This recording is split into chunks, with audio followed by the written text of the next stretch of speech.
Ladies and gentlemen, the President of the United States, accompanied by Mark Walter, owner and chairman of the Los Angeles Dodgers.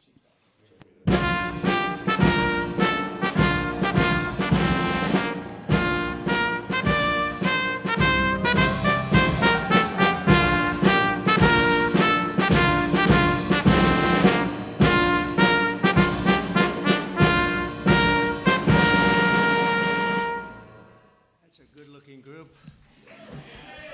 I see some people oftentimes, like politicians behind me, it's not so pretty. That is a very good-looking group of people.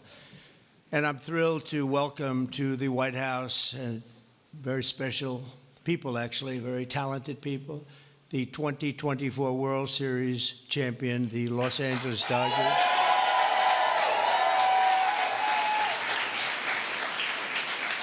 And I want to congratulate you on a legendary season, and I watched it very closely.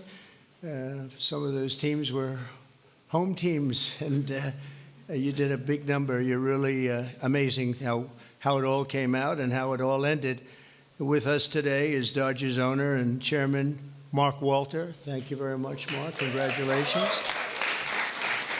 President Stan Kasten, one of the greatest managers of the really ever to wear the Dodger blue, Dave Roberts. What a time he's had.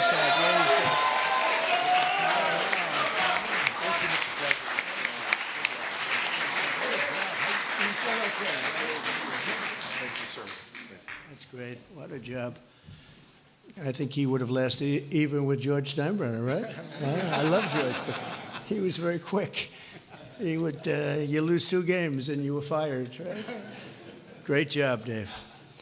Also want to recognize Secretary of Agriculture. We have some great people, Brooke Rollins, who, you know, when I came to office, they said the eggs are gone through the roof. Eggs.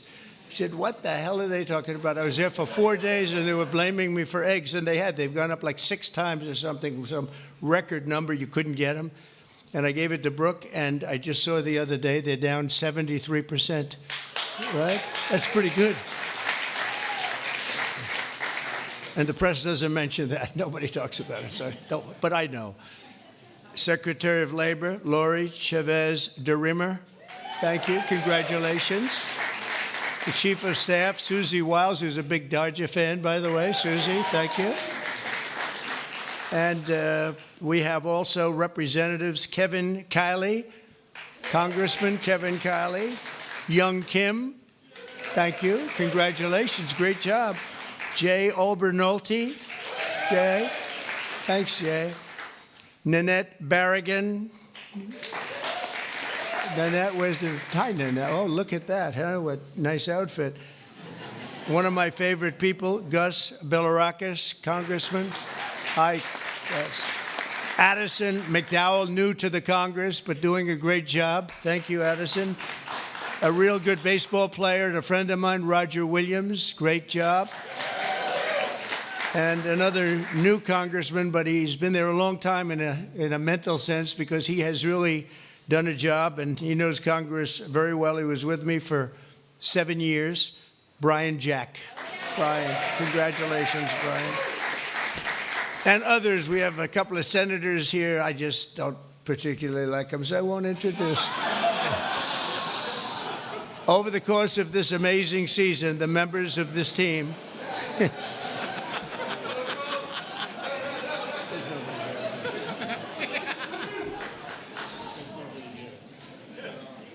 I didn't think it was that big a deal, actually. Washington. Over the course of this amazing season, the members of this team gave us some of the most incredible performances ever seen in the baseball diamond.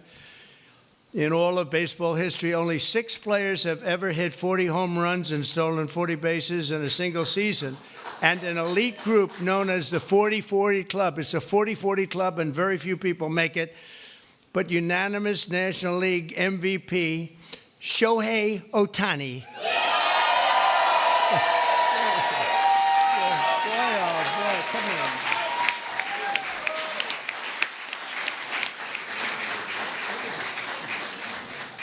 Looks like a movie star. He's got a good future, I'm telling you. He shattered all of those records last year. Think of it, all of them. And he did something even more because he became the first ever member of the 50-50 club. So 40-40 is top. Hitting 54 home runs and 59 steals, an accomplishment unparalleled in 149 years of Major League Baseball. Think of that. That's just incredible. Even more incredibly, Shohei clinched that achievement in what some have called the greatest game ever. Was it that good of a game? Huh? That was a pretty good game, actually, right there? Is he good? It's only getting better. And he's getting better. Getting better. That's scary for a lot of people, huh? Even more incredibly, Shohei clinched the achievement. I mean, it really was, and at a time that, at an age that nobody ever thought was possible. On September 19th, 2024, he did the unthinkable by going 6 for 6. This is a pretty amazing. I didn't realize it was that good.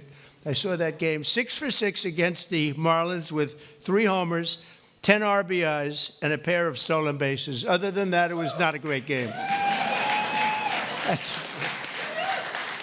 How many people have gone 6 for 6? Just period, right? Not very much, right? Maybe a dozen. Maybe a dozen. Amazing. As you know, the Dodgers were down a lot of talent on the mound last season due to injury. The resilient group used 40 different pitchers, the most ever by an eventual World Series championship team. They had to go and get them. I don't know how they got them and where they got them, but they got them because they won.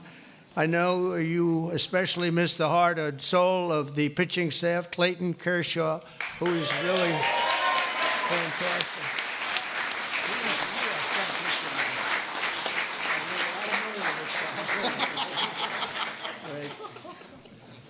These are the best-looking people I've ever seen. It's incredible. But Clayton has been unbelievable, and if you look at his records and you look at the stamina, the endurance that he's had, and we're really happy to have him. I'm glad to meet him. I've watched him for a long time. He's a young guy yet, but you are a young guy, but I've watched you for a long time. So congratulations, amazing. All year, the Dodgers faced down adversity. You entered the playoffs battered and bruised, but not broken. When you ran out the healthy arms, you ran out of really healthy. They had great arms, but they ran out. It's called sports. It's called baseball in particular, and pitchers, I guess you could say, in really particular. But the starting rotation during the National League Division Series, this scrappy Dodgers bullpen shut out the Padres, saved the season, and forced Game 5. Then key players battled back from midseason injuries to help deliver the National League pennant, including superstars Mookie Betts. Oh, is he good?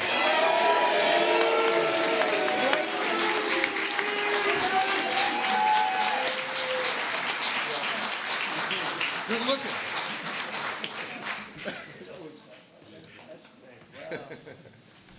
Mookie, that guy can play, can't he? I mean, unbelievable. You really, Mookie is, I've been watching it. I don't want to say I watched him when he was on Boston, but I did. I didn't think that was a particularly good trade when they made it, and I happened to be right. And Max Muncy, I want to congratulate Max. Max. Come here, Max. His arms are very strong when I touch them. I'm used to shaking politicians and hitting their armors like Jell-O, and now it's like steel. All these guys, but Max, that's great, and also Yoshi Yamamoto. Yoshi.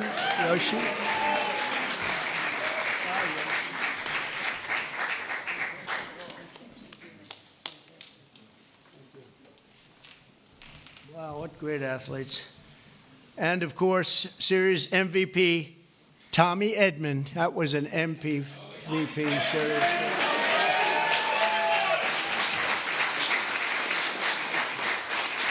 Good feeling, right? With all these guys really got it, right? Yeah, that's pretty good. That's a lot of talent you had to beat out there for the MVP, but they all had an incredible. Tommy was 407 with 11 RBIs in 6 games. That's not bad, right? That's not bad. Great job. When it counted, too. Next came the blockbuster World Series against another iconic team known as the New York Yankees. I love the Yankees. George was a great friend of mine. He had very few friends, but he was. And if you want to sit for 9 innings with a game, watching the Yankees play with George, you were exhausted by the end of the game. It was actually hard work, but we love George, and they're doing a good job, and they're doing well this season. And you're already 9-2, and so you're doing a good job. Maybe you see the same thing over again. In Game 1 of the World Series, Freddie Freeman, on a sprained ankle. He's a great player with a broken finger and a broken rib, channeled Kirk Gibson's legendary walk-off home run in Game 1 of the 1988 World Series. That was a game that pretty much everybody remembers. He could hardly swing the bat, but he swung it one time, and it was a shot. On the first pitch Freddie saw in the bottom of the 10th, he hit an unforgettable walk-off grand slam home run, the first in World Series history. It's amazing. The Dodgers rode the momentum to win 2 of their next 3 games, placing them on the verge of baseball immortality in a dramatic Game 5, down 5 runs on the top of the 5th. That was a strange inning, I'll tell you, for those Yankee fans. But I'm not saying I was a Yankee fan, because I love these people behind me.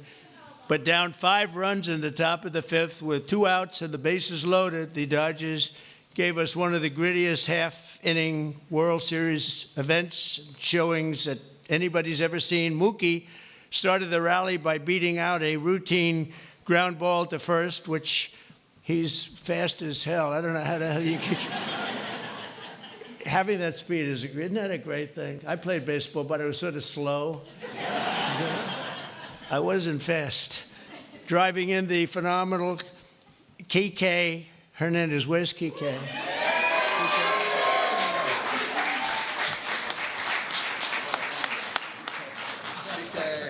It's a hell of a group. Then Freddie drove in 2 more runs, and Teoscar Hernandez drove in another couple of runs.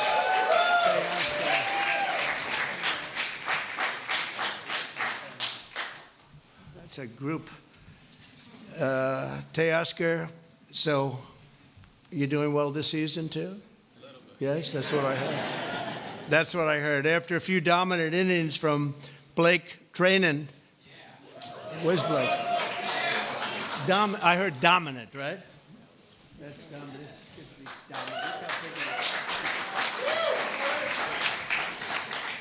Great job, Blake. And the team was crowned the World Series champion against a great team. The Yankees are a great team and always a great franchise. And I guess, I don't know, like 28 or something. They've won a lot, probably, maybe more than any team in history overall. And you might be catching them pretty soon if you keep going. You've got a little ways to go, I guess. The scouting report at the start of the series said that the Dodgers could win by focusing on the fundamentals, and that's exactly what they did. You showed America that it's not about individual glory. It's about the team digging deep and sprinting right through first base, and you did that all the time. I watch some games. I love baseball. I don't get to watch as much as I'd like, but you always see a spirit on this team. I think a lot of that has to do with the ownership and the management, frankly. But you see a spirit on the Dodgers that you don't see with a lot of teams. A lot of teams I turn on, I say, oh, let's forget it. When I turn on the Dodgers, I like to watch the team. And now that I've gotten to meet these guys personally, I like it even more. I'm going to like it even more, and you're off to a great start. After seeing how successfully you've begun the season, I can tell you that you can plan on being back here. I hope you're going to be back here next year. I don't want to give you too much because we want to have a little suspense for next year, but I will tell you, we're going to go down. We're going to do something we don't do generally. We're going to run them down really fast. I have a game today. Do you have a game today or tonight? We're going to run them down to the Oval Office, and we're going to show them the fabled Oval Office, and there's nothing like it. And this wonderful owner, one of the greatest owners in sports, by the way, from everything I've heard, one of the greatest owners in sports, along with your other compatriots, right, fellas? It's a great team of owners, and that's very important. But he said they'd love it, and I think he'd like to do it himself. So we'll get out of here, and we will run. We'll sprint down, and we'll see the Oval Office, which is really something to see, you know? It's funny, People come from all over, the biggest people, the richest people, the most powerful people, and they come and they go into the Oval Office and they just stare. Oh, wow, that's something. They all have beautiful offices. They have offices that are the best in the world in many cases, but they love the Oval Office. So with all of that, I'd like to now introduce you to the Dodgers chairman, Mark Walter, to say a few words, and then we're going to follow that up with Clayton, who's going to say a couple of things, and that's a great representative of a great team. Thank you very much. Mark, thank you.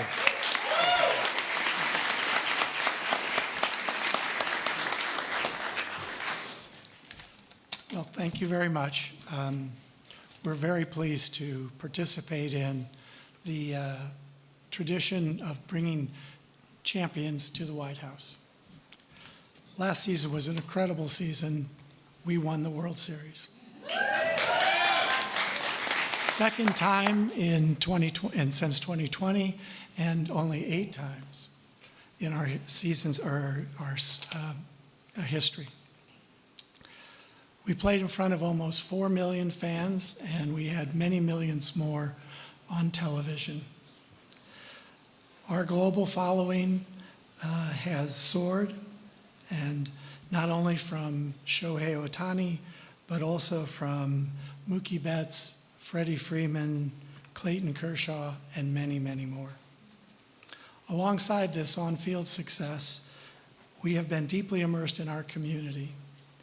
Our players and managers have supported have each had foundations and support for communities.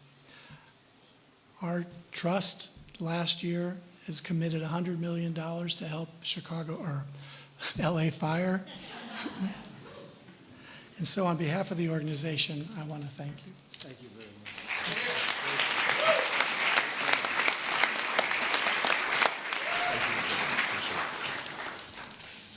Okay, wow, this is an incredible honor for me, and to stand here today representing the Los Angeles Dodgers and this group of staff and players behind me today.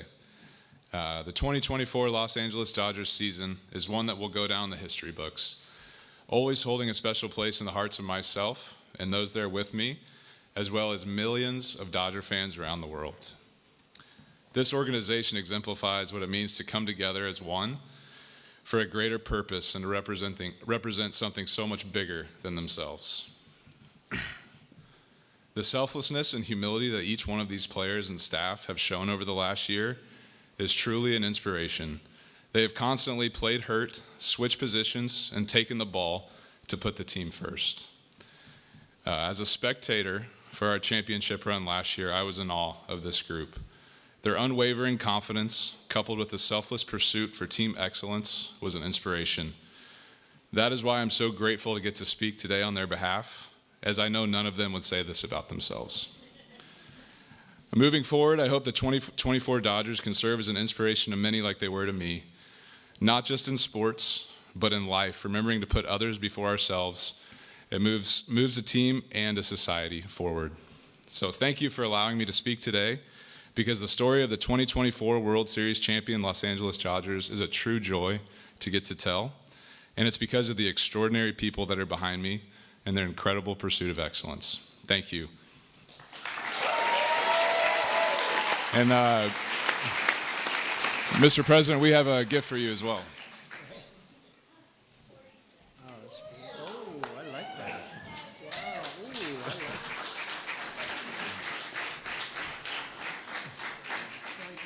Come on, Mark. Oh, they're going to move it.